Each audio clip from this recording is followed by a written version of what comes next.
Tell me a story about that Lakota story. What's that about?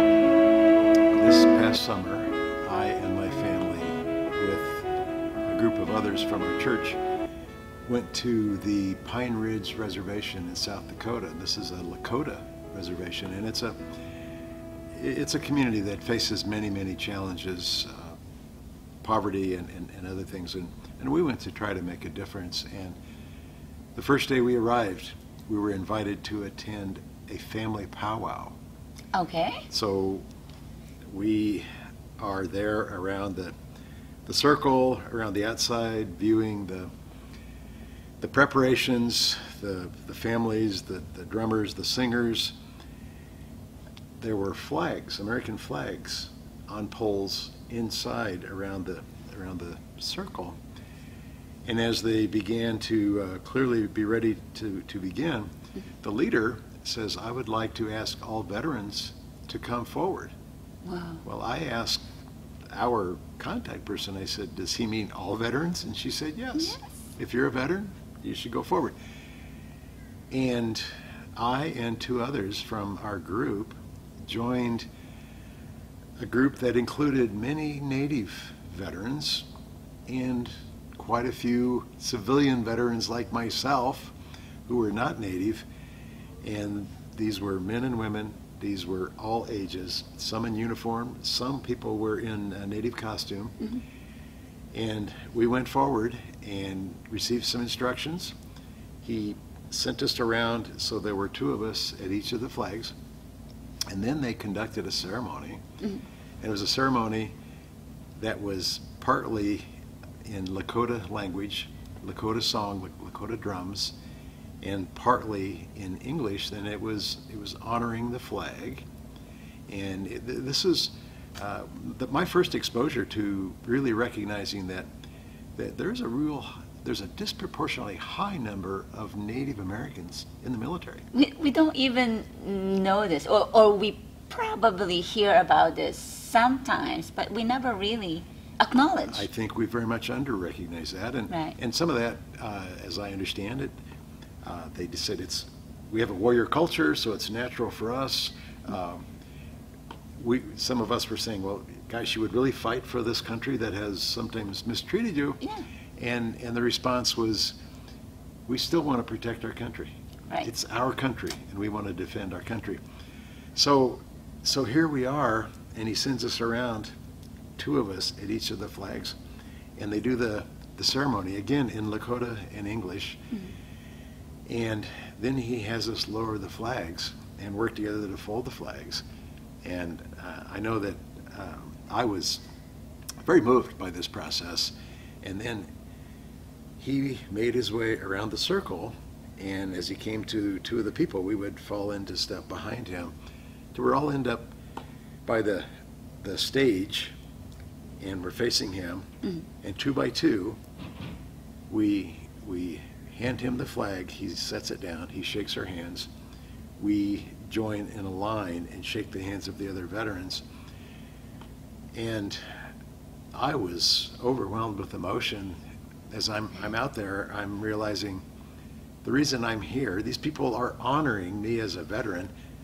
I'm a veteran of the U.S. Army. Mm-hmm. We were 5 miles from the site of the Wounded Knee Massacre, where the 7th Cavalry of the U.S. Army massacred their community. And this is very, it's so Tell us, alive in their memory. What is your message to our veterans right now? You know, we have so many challenges with the veterans right now coming home, or the one that have separated from the military, and there's just to get the basic benefits that they deserve. It's just hard, and sometimes if you're not part of the military and you don't have experience with the military, it's really hard to understand what they're going through. But since you and me understand this, we kind of know that this is real, this is happening. And so I think that I would like them to know that there are people like you, there's a lot of people in the community that understand their need. And I think it's just educating. It's just educating and letting them know that they're not forgotten.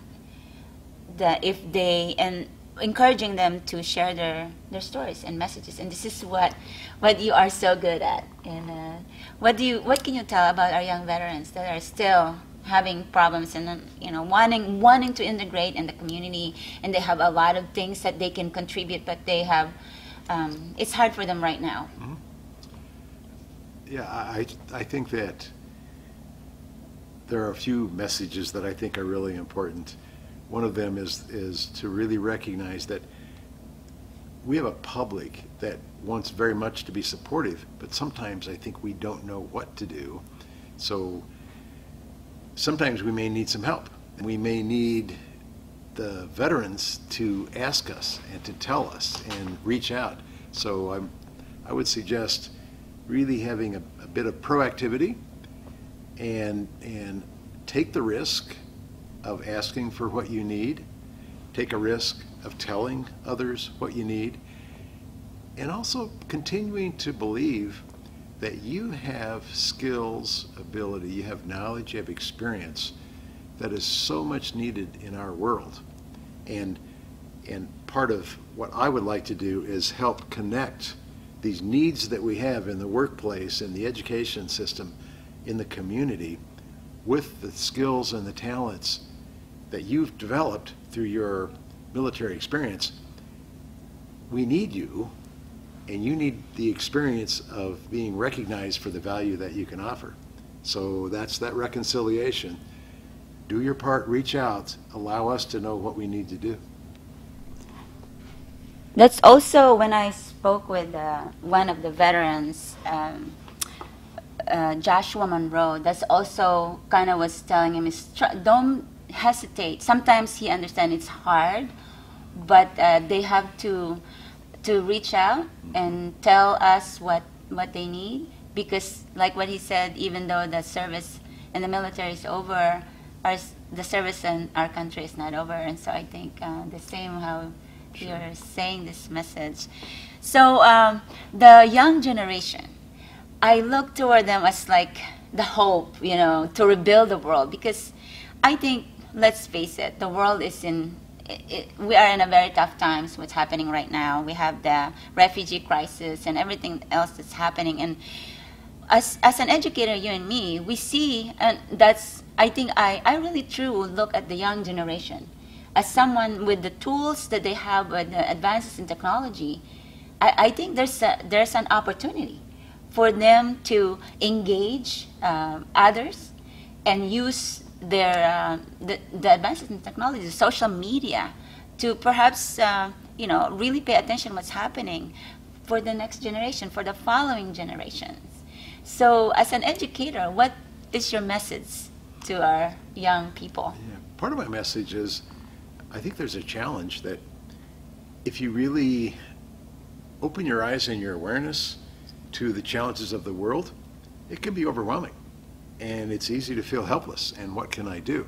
And so sometimes then we just narrow our vision to say, well, I can't really worry about that.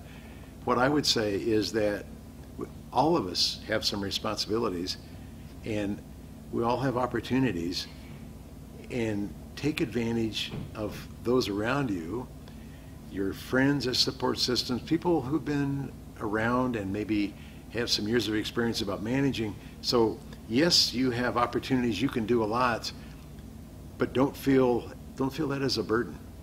Allow others to support you as you reach out, and you will find that there's nothing as satisfying as being able to make a difference in your community, make a difference with other individuals, make a difference even if it's a small dent in what's happening. It's very satisfying, and you may find you have some passion there. So look for opportunities to contribute. Don't be overwhelmed.